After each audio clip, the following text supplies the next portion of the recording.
Good morning, everyone. Clint McLaughlin here with Midwest Market Management. It is Thursday, April 24th. I've got Riley Sykart on here with me today, and we're going to dive right into U.S. weather. Planting season's moving along rapidly here. How are you today, Riley?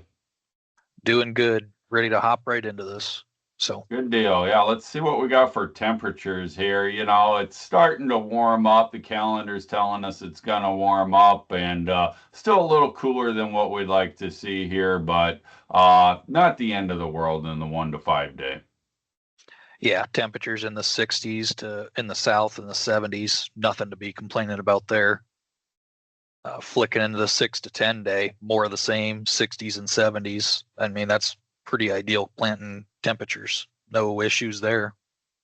No, and the lows are, the low temperatures are coming up as well. Ground temperatures are getting in the zone. And, overall, this is, it could be worse. Could be a little warmer, could be worse, though.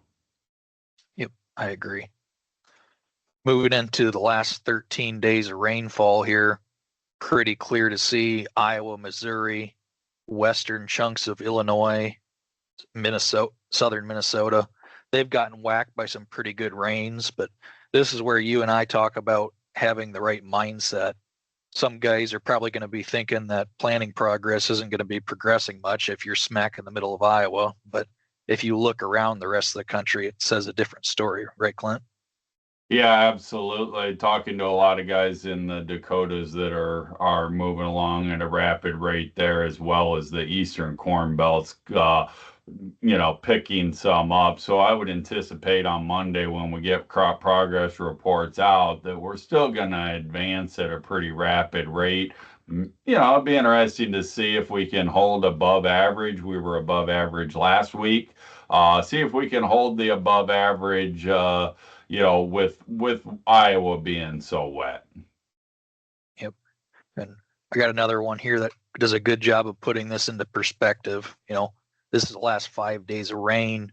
We mentioned on Tuesday, Western Iowa hadn't been getting much, but between then and now, they have. So if you're in this area, there's not a whole lot of planning progress going on. But if you look to the east and you look to the west, on the national perspective, there's still a lot of crop getting stuck in the ground this week. So if people are surprised the markets aren't responding more strongly to this, that's why. It's on the national perspective, there's still a good solid percentage of crop being put in the ground this week. Yep.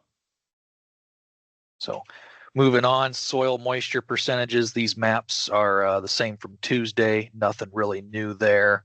That will be updated next week. Probably show a little bit less dry concerns in the state of Iowa. New drought monitor map shows that as well. Before we had a lot more yellow and brown orange here in the state of Iowa and Illinois. A lot of that stuff's dissipated. So Dakotas and Nebraska are still hurting, need some rainfall, but anything east of that's starting to lighten up with these rains over the last couple of weeks. So not really anything too surprising there. Moving into the 1 to 5 day here, still some chances of rain right down the middle going up from Texas to Minnesota. Nothing super serious though. Areas like South Dakota would definitely welcome if they could catch that inch plus of rain. Whereas here in Iowa or Wisconsin, they're probably looking to miss it. So kind of some mixed feelings right now on rainfall. Wouldn't you agree with that? Yeah, I do. Look at the Illinois. Illinois got a pretty good window of openness here, so they will certainly be pushing the planning progress forward. Yep, I agree. Then 6 to 10 days shows maybe the eastern corn belt gets a little bit more water in there to slow them down, but then up here it's giving this area time to dry out. So as of right now, there's not rainfall is not looking to be a huge hindrance in planning progress. Would you agree?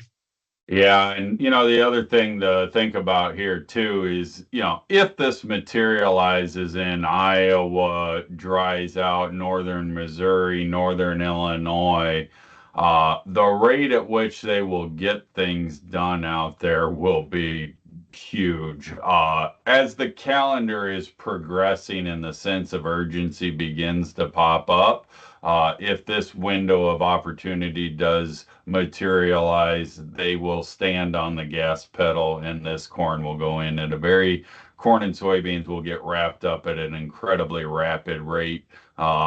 And, if this were to materialize, uh, you could see the potential of having everything for the most part in by the middle of May. Would you agree, Riley?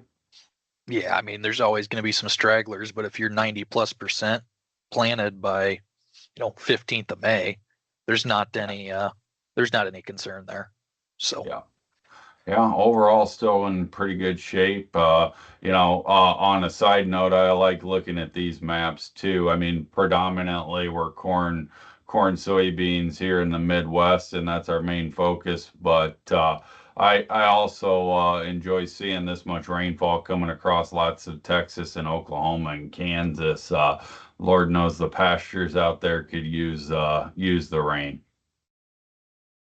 yep, another important thing to think about there. Good point. But finally here, the 1 to 13 day, pretty much telling the tale of tape. There's chances of rain about everywhere, but at different times and different intervals. A lot of spotty stuff. And when there's spotty stuff, a lot more progress can be made than people realize. Sure thing. So Yeah, I'm looking forward to Monday. We'll be back on here Tuesday, let you know how the planting progress shakes out here come Monday afternoon report. And it'll be interesting to see if there's been any major shifts in the models between now and Tuesday. Again, guys, we do this twice a week, and a lot of the mentality behind doing it only twice a week is try to encourage our producers to look at weather from a national yield perspective and what's going to alter that and how it impacts their grain marketing, and to try to get out of that mindset of living from one forecast to the next. The futures and options industry is, likes to sometimes over centralize situations. And, we tend to get in a mentality where we're going, forecast to forecast. And, from a farm marketing perspective, we feel that this is a better approach and hope you agree. You can look us up at midwestmarketmanagement.com. We do send these maps out and this broadcast out via text and email. We also have morning trends and our bulls and bears email that has a lot of maps like this. If that's something that would be of interest to you and you feel like you'd rather just have them emailed to you, give us a call and we'll see what we can fix you up with. So thanks a lot. Have a great weekend, and we'll be back on here on Tuesday next week. This material has been prepared by a sales or trading employee or agent of Midwest Market Management and is in the nature of a solicitation.